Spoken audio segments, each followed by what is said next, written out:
Hey guys, welcome back to my channel. जय हिंद, वंदे मातरम। स्वागत है आपका प्रिय क्लासेस में। उम्मीद है कि आप और आपका परिवार बेहतरीन और स्वस्थ होंगे। आज के इस वीडियो में हम मॉक टेस्ट करेंगे। जैसा कि कल हम लोग भाषा अर्जन एवं उसका मूल्यांकन किस प्रकार किया जाता है उसके बारे में हम लोग पढ़े थे। आज हम लोग हिंदी पेडागोजी में फर्स्ट मॉक टेस्ट करेंगे, जो कुछ इस प्रकार है। आप लोग देखेंगे, बहुत इम्पोर्टेंट है, इसको ध्यान से देखिएगा। क्वेश्चन नंबर फर्स्ट है आपका कि एक शिक्षक क्या कह रहा है कि एक शिक्षक दृष्टिबाधित छात्र को अधिगम में किस विधि द्वारा मदद कर सकता है।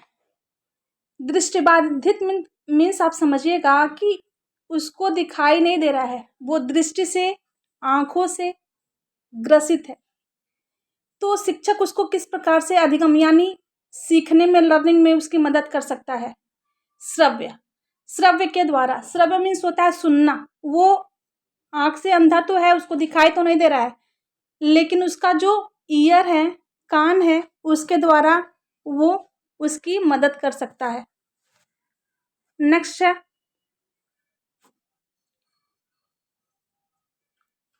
कि पठन कौशल से क्या अभिप्राय है।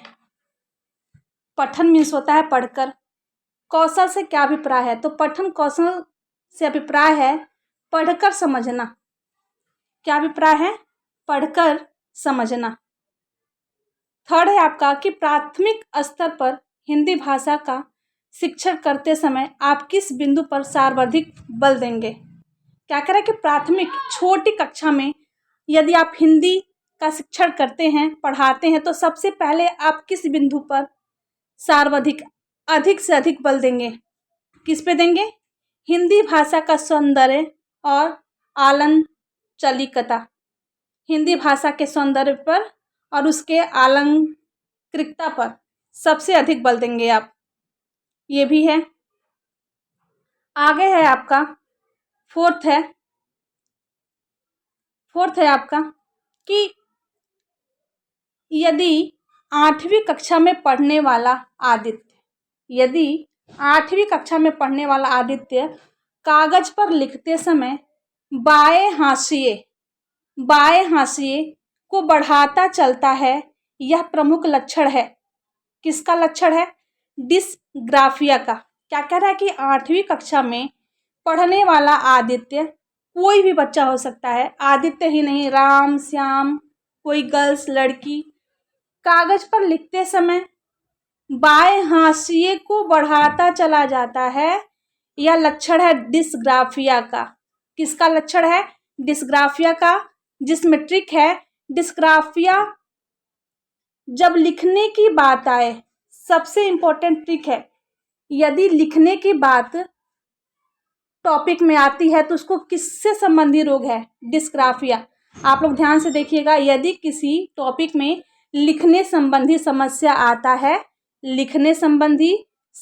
आता है तो उस बच्चे को डिस्ग्राफिया नामक रोग से क्या है, वो ग्रसित है। आगे हम देखेंगे 5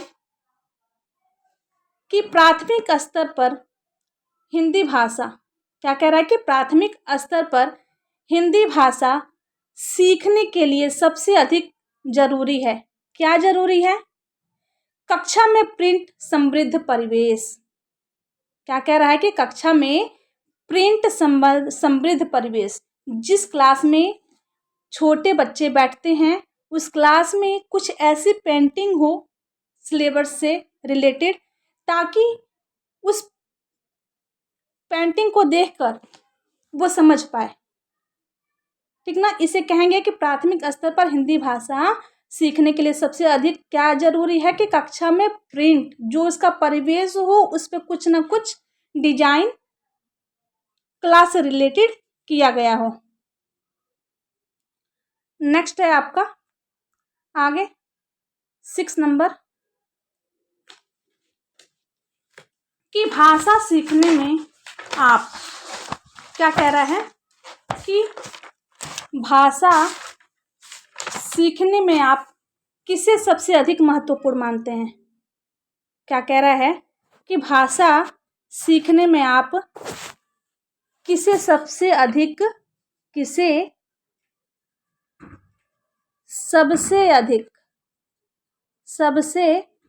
महत्वपूर्ण मानते हैं। किसे मानते हैं? सामाजिक अंतःक्रिया। भाषा सीखने के लिए सबसे पहले बच्चा अपने समाज, अपने परिवार से सीखता है, ठीक ना। तो किससे का सीखेगा वो? सामाजिक अंतःक्रिया के द्वारा। यदि कोई पूछे कि भाषा सीखने में आप किससे सबसे अधिक महत्वपूर्ण मानेंगे, तो सामाजिक अंतःक्रिया। सबसे पहले बच्चा अपने परिवेश, अपने परिवार, अपने समाज से सीखता है, उसके बाद से वो दूसरी भाषा अपने स्कूल से सीखता है। 7वां है निम्न में भाषा के प्रमुख कौशल नहीं है। क्या नहीं है प्रमुख कौशल? ध्यान से देखिएगा, निम्न में भाषा के प्रमुख कौशल नहीं है, ठीक। क्या नहीं है? बैठना और टहलना। कौशल हम बताए थे कि भाषा के कितने कौशल होते हैं, यहाँ पे देखिए ट्रिक के रूप में हम लिखे भी थे। सबसे पहले भाषा के आप लोग जानिए, भाषा के 4 कौशल होते हैं मुख्य रूप से, और ट्रिक के आधार पर हम बताए थे। सु, बो, प, ली। सु का मतलब होता है सुनना, बो का मतलब होता है बोलना, प का मतलब होता है पढ़ना, और ली का मतलब होता है लिखना। यदि ऑप्शन में ये चारों हैं तब तो वो राइट है, इसके अलावा यदि और कुछ आता है तो वो क्या है? गलत है। तो निम्न में भाषा के मुख्य कौशल क्या नहीं है? बैठना और टहलना, क्योंकि सु यानी सुनना, बो यानी बोलना, प यानी पढ़ना, ली यानी लिखना। भाषा के मुख्य रूप से यही 4 कौशल हैं, ये दोनों नहीं हैं। 8वां है भाषा सीखने सिखाने की प्रक्रिया में सबसे कम महत्वपूर्ण क्या है? भाषा की पाठ्य पुस्तक। जरूरी नहीं है कि एक शिक्षक कक्षा में पढ़ा रहा है तो वो बुक की सहायता से ही पढ़ाए, उसके अलावा भी बहुत सारी एक्टिविटी हैं। वो अपने शरीर से कुछ एक्टिविटी करके, डांस करके, गाना गा के, नाटक करके भी वो बच्चों को सिखा सकता है। कंपल्सरी नहीं है कि वो बुक की सहायता से ही बच्चों को सिखाए। तो वही कह रहा है कि भाषा सीखने सिखाने की प्रक्रिया में सबसे महत्वपूर्ण, कम महत्वपूर्ण क्या है? भाषा की पाठ्य पुस्तक। आगे देखेंगे हम लोग क्वेश्चन नंबर 9 कि भाषा सीखने के संदर्भ में कौन सा कथन नहीं है। कह रहा है कि भाषा सीखने के संदर्भ में कौन सा कथन नहीं है। तो क्या नहीं है? कि बच्चों में भाषा अर्जित करने की जन्मजात क्षमता होती है। यहाँ ये हम आप लोग को बताए थे कि नोम चोम्स्की बोलते हैं कि बच्चों में भाषा अर्जन करने की यानी सीखने की जन्मजात क्षमता होती है, और वो कई भाषाओं को अपने समाज, अपने परिवेश, अपने टीचर के द्वारा, अपने माता परिवार के द्वारा वो अत्यधिक से अत्यधिक भाषा सीख सकता है। ये जन्मजात क्षमता उनके अंदर होती है। इस पूरे विश्व में जितने भी बच्चे होंगे, सारे बच्चों के अंदर जन्म से ही वो सीख सकता है, अच्छा सा अच्छा, ठीक ना। यदि कोई पूछे, पेपर में पूछे कि भाषा सीखने के संदर्भ में कौन सा कथन नहीं है, तो बच्चों में भाषा अर्जित करने की जन्मजात क्षमता होती है। किसके अनुसार? नोम चोम्स्की के अनुसार। आगे है नेक्स्ट कि अंतर्निहित भाषा क्षमता का संबंध डैश के साथ है। किसके साथ है? नोम चोम्स्की। नोम चोम्स्की के साथ यदि अंतर्निहित, ट्रिक देखिएगा, यदि अंतर्निहित कोई पूछे कि अंतर्निहित भाषा का संबंध किससे है या भाषा अर्जन का संबंध किससे है, तो चोम्स्की के से संबंधित है। किससे संबंधित है? आप लोग आंख बंद करके चोम्स्की पे टिक लगा देंगे। ध्यान से एक बार और सुन लीजिए कि यदि पेपर में पूछता है कि अंतर्निहित भाषा का संबंध तथा भाषा अर्जन का संबंध किससे है, तो नोम चोम्स्की से है। किससे है? नोम चोम्स्की से। अच्छा, आगे है कि भाषा बच्चों को अपने लेखन के प्रति आत्मविश्वास जगाने के लिए जरूरी है। या यदि बच्चा लिखता है और थोड़ा सा उसके लिखावट में मिस्टेक है, अपनी हैंडराइटिंग वो अच्छे से नहीं लिख पाता है, तो आत्मविश्वास आप किस प्रकार उसके अंदर जगाएंगे? उनके द्वारा लिखी गई बात का सम्मान करके। ऐसा नहीं है कि कोई बच्चा यदि गलत गंदे तरीके से लिख के लेकर आता है तो आप उसको डरा देंगे या डंडा उठा के मारेंगे, इससे बच्चा क्या करेगा? डर जाएगा। बच्चा जैसे भी लिख कर लेकर आ रहा है, सबसे पहले उसकी जो लिखावट है उसका सम्मान करिए, सराहना करिए, उसको पुनर्वलन दीजिए और बोलिए कि आप इससे बेहतर भी कर सकते हैं। एक बार और फिर, बच्चों को अपने लेखन के प्रति आत्मविश्वास जगाने के लिए जरूरी है कि हम उसके लिखावट या लिखी गई बात का क्या करें? सम्मान करें। 12 है आपका कि भाषा अर्जन के संबंध में कौन सा कथन सही है। भाषा अर्जन यानी भाषा जो आप लोग लर्निंग सीख रहे हैं, इसके संबंध में कौन सा कथन सही है? तो भाषा अर्जन सीखा जा सकता है, ये कथन क्या है? आपका सही है। यदि 4 ऑप्शन दिया हुआ है और 4 ऑप्शन में कहीं ये दिया है कि भाषा अर्जन हम लोग सीख सकते हैं, क्योंकि नोम चोम्स्की क्या बोले हैं आगे कि बच्चों के अंदर ये जन्मजात सीखने की क्षमता होती है। क्या सीखने की क्षमता होती है? भाषा को सीखने की क्षमता। ठीक ना? तो ये आपका ऑप्शन सही हो जाएगा। आगे है कि उच्च प्राथमिक स्तर पर भाषा सीखने का एक उद्देश्य क्या है? कि उच्च प्राथमिक स्तर मतलब जूनियर क्लास, 7th 8th का क्लास। उच्च प्राथमिक स्तर पर भाषा सीखने सिखाने का एक उद्देश्य क्या है? कि भाषा की नियमबद्ध प्रकृति की पहचान और उसका विश्लेषण करना। क्या कह रहा है? कि भाषा की नियमबद्ध प्रकृति, जो भाषा का नियम है तथा उसकी प्रकृति है, सबसे पहले बच्चा उसकी पहचान करे तथा उसका विश्लेषण करे। ठीक ना? ऑप्शन में यदि ये आता है कि भाषा की नियमबद्ध प्रकृति की पहचान और उसका विश्लेषण करना, तो ऑप्शन नंबर ये क्या हो जाएगा? आपका राइट हो जाएगा। क्वेश्चन नंबर 14 आप लोग देखेंगे कि हिंदी भाषा सीखने के लिए अनिवार्य है, क्या अनिवार्य है? समृद्ध भाषा परिवेश की उपलब्धता। हिंदी भाषा सीखने के लिए क्या इंपॉर्टेंट है? कि समृद्ध भाषा, जितनी भी भाषा हैं उसको समृद्ध तरीके से भाषा परिवेश की उपलब्धता वहाँ पर होना एकदम अति आवश्यक है। यदि कुछ भी गड़बड़ हुआ, कुछ भी गायब हुआ या वहाँ पे नियमबद्ध नहीं है तो बच्चा सीख ही नहीं पाएगा। ठीक ना? तो सबसे इम्पोर्टेंट है कि समृद्ध भाषा परिवेश की उपलब्धता। वैसे परिवेश में उसको ढालना है और टीचर को बनाना भी है। क्वेश्चन नंबर 15 है कि मैं अपनी कक्षा में बहुभाषिकता को महत्व देती हूँ, इसलिए मैं बहुभाषिकता, कल हम पढ़ाए थे, बहुभाषिकता किसे कहते हैं? ठीक, कोई बताएगा बहुभाषिकता किसे कहते हैं? हाँ, क्या बताए थे कि बहुभाषिकता का मतलब है कि एक ही कक्षा में कई भाषा बोलने वाले बच्चे। कल हम बताए थे कि एक ही कक्षा में कई भाषा को बोलने वाले बच्चे। तो हम किसको महत्व देंगे? कि सभी बच्चों को अपनी मातृभाषा में कहने सुनने की आज़ादी दूंगी। ठीक ना? क्या दूंगी? आज़ादी। बहुभाषिकता मतलब सभी बच्चे, जितने भी बच्चे क्लास में बैठे हैं, उन बच्चों को अपनी मातृभाषा में कहने सुनने की आज़ादी देना। यदि ये ऑप्शन में रहेगा तो राइट आंसर क्या है? यही है आपका। ठीक, अब क्वेश्चन नंबर 16 आप देखेंगे। 16 कि आपकी कक्षा के लिए क्या लिखा है? कि आपकी कक्षा के लिए कुछ विद्यार्थी सड़क को सरक बोलते हैं। क्या बोलते हैं? सड़क को सरक बोलते हैं। क्या बोलेंगे? सरक। इसका सबसे संभावित कारण क्या है? कारण क्या है? उनकी मातृभाषा का प्रभाव। ठीक क्या है कि यदि कोई बच्चा सड़क को सड़क बोलता है तो वह उसके क्षेत्रीय भाषा, ठीक ना, तथा मातृभाषा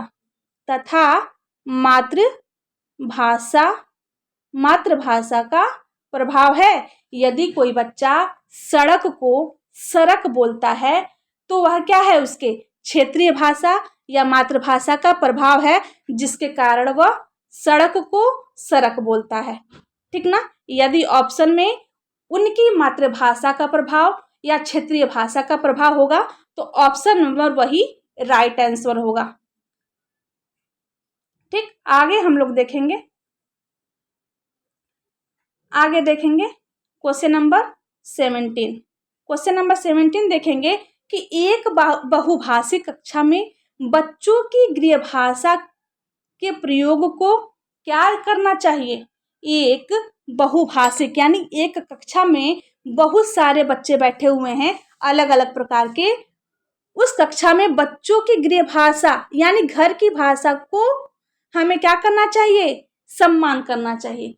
जरूरी नहीं है कि सारे बच्चे आप जैसा चाहें वैसा ही बोलें। कुछ बच्चे अपनी घर की भाषाओं में भी बोलते हैं और अपनी बातों को आप तक पहुंचाते हैं, तो ऐसा नहीं है कि आप उनको डांटेंगे या उनकी बातों का सम्मान नहीं करेंगे। सबसे इम्पोर्टेंट है, यदि ऑप्शन में रहेगा कि एक बहुभाषिक कक्षा में बच्चों की गृह भाषा को आप लोग क्या करेंगे? सम्मान करेंगे। क्या करेंगे? उनकी भाषा का सम्मान करेंगे। नेक्स्ट है भाषा की पढ़ाई।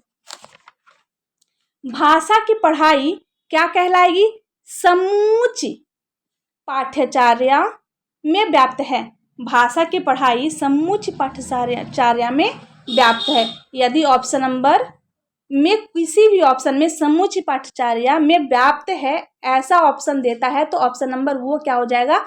राइट आंसर हो जाएगा। नेक्स्ट है कि पहली दूसरी कक्षा के बच्चों के साथ क्या कह रहा है कि पहली दूसरी कक्षा के बच्चों के साथ भाषा सिखाने के लिए जरूरी है कि उन्हें क्या हम करें? पारस्परिक संवाद के लिए प्रोत्साहित करें। ऑप्शन नंबर ये राइट आंसर हो जाएगा कि यदि पहली क्लास का बच्चा या दूसरी क्लास के बच्चों के साथ भाषा सिखाने के लिए सबसे जरूरी क्या है कि वो पारस्परिक संवाद यानी मतलब अपने साथ के बच्चों से पारस्परिक संवाद बात करें। यदि कोई बच्चा बात नहीं करता है तो उसको बात करने के लिए प्रोत्साहित करें कि वो अपने ही लैंग्वेज में अन्य किसी बच्चों से बात करे। ठीक ना, तब हम उस बच्चे को भाषा सिखा सकते हैं। तो यदि किसी ऑप्शन में पारस्परिक संवाद के लिए प्रोत्साहित किया जाए ये ऑप्शन हो तो ये ऑप्शन क्या हो जाएगा? आपका राइट आंसर हो जाएगा। अच्छा, नेक्स्ट है कि यदि रीमा ने तीसरी कक्षा में पढ़ने वाली रितिका, क्या कह रहा है कि यदि रीमा ने तीसरी कक्षा में पढ़ने वाली रितिका की भाषा क्षमता, भाषा निष्पादन संबंधी क्रमिक प्रगति का ब्यौरा उसके अभिभावकों यानी उसके गार्जियन, उसके माता पिता को दिया, रीमा के आधार पर यह जानकारी क्या कहलाएगी? लिखित परीक्षा कहलाएगी। क्या कहलाएगी? Written exam. यहाँ पर रीमा क्या है? एक अध्यापिका, एक टीचर है और रितिका क्या है? एक छात्र है। वो ब्यौरा कब देगी? कब कोई टीचर किसी स्टूडेंट का ब्यौरा उसके अभिभावक को देता है? जब रिटन एग्जाम करा लेता है, लिखित परीक्षा करा लेता है, उसके आधार पर उसका ब्यौरा उसके अभिभावक को दिया जाता है। ठीक ना, तो ये ऑप्शन आपका राइट आंसर हो जाएगा। रीमा ने तीसरी कक्षा में पढ़ने वाली रितिका की भाषा क्षमता, भाषा निष्पादन संबंधी क्रमिक प्रगति का ब्यौरा उसके अभिभावकों को दिया। ठीक ना, ये किसके आधार पर देती हैं? लिखित परीक्षा यानी रिटन एग्जाम के आधार पर देती हैं। नेक्स्ट टॉपिक है आपका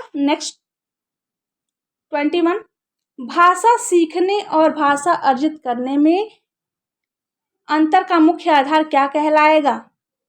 क्या कह रहा है कि भाषा यदि कोई बच्चा सीखता है, ठीक, क्या करता है, भाषा यदि कोई बच्चा सीखता है और भाषा अर्जित करता है, यानी अपने अंदर सीखता है, ठीक ना, यह आपका क्या कहलाएगा, भाषा सीखना L1, और भाषा अर्जित करना क्या कहलाएगा, L2। करने में अंतर का मुख्य आधार क्या है, भाषा की जटिल संरचनाएं। किसके अनुसार, L1 और L2 के अनुसार भाषा की जटिल संरचनाएं। यदि किसी ऑप्शन में भाषा की जटिल संरचनाएं है तो वह क्या हो जाएगा, आपका राइट आंसर हो जाएगा। एक बार और फिर देखते हैं, भाषा सीखने और भाषा अर्जित करने में अंतर का मुख्य आधार क्या है, भाषा की जटिल संरचनाएं। ये आपका राइट ऑप्शन हो जाएगा। क्वेश्चन नंबर 22 है, पहली कक्षा में डैश डैश डैश भी लिखना के अंतर्गत आता है। किससे, चित्र बनाना। यदि पहली क्लास का बच्चा कुछ भी लिखता है तो वो किसके अंतर्गत आएगा, चित्र बनाने के अंतर्गत आएगा। किसके अंतर्गत आएगा, चित्र बनाने के अंतर्गत।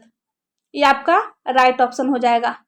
क्वेश्चन नंबर 23 है, भाषा अर्जित करने के संदर्भ में कौन सा कथन उचित नहीं है। यदि कोई भाषा आप सीखते हैं, अपने अंदर ग्रहण करते हैं, तो उसके संदर्भ में कौन सा कथन उचित नहीं है, बच्चों को नियम बनाना सिखाया जाता है। ये ऑप्शन क्या है आपका, सही नहीं है। बच्चों को नियम बनाना सिखाया नहीं जाना चाहिए। क्वेश्चन नंबर 24 है, वाइगोत्स्की ने भाषा विकास डैश परिप्रेक्ष्य प्रस्तुत किया। किसके, समाज और सांस्कृतिक के। किसके अनुसार प्रस्तुत किया, समाज और सांस्कृतिक के। ऑप्शन नंबर आपका ये राइट आंसर हो जाएगा। क्वेश्चन नंबर 25 है आपका और लास्ट क्वेश्चन है, ठीक, लास्ट क्वेश्चन है, अंतिम क्वेश्चन है। भाषा कौशल कितने प्रकार के होते हैं। अब आप लोग बताइए, भाषा कौशल कितने प्रकार के होते हैं। तो भाषा कौशल 4 प्रकार के होते हैं। आगे भी इसके पहले भी हम बता रहे थे कि सु बो पॉली, ठीक, सु यानी सुनना,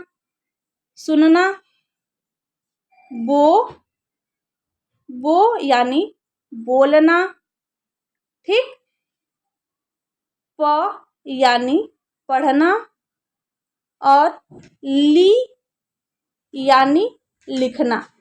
ये भाषा के मुख्य रूप से 4 कौशल है जो आपको जानना चाहिए। इनके अलावा और कोई कौशल नहीं होता है, यही कौशल होता है। इसके अलावा कुछ और दिया है तो वो रॉन्ग हो जाएगा।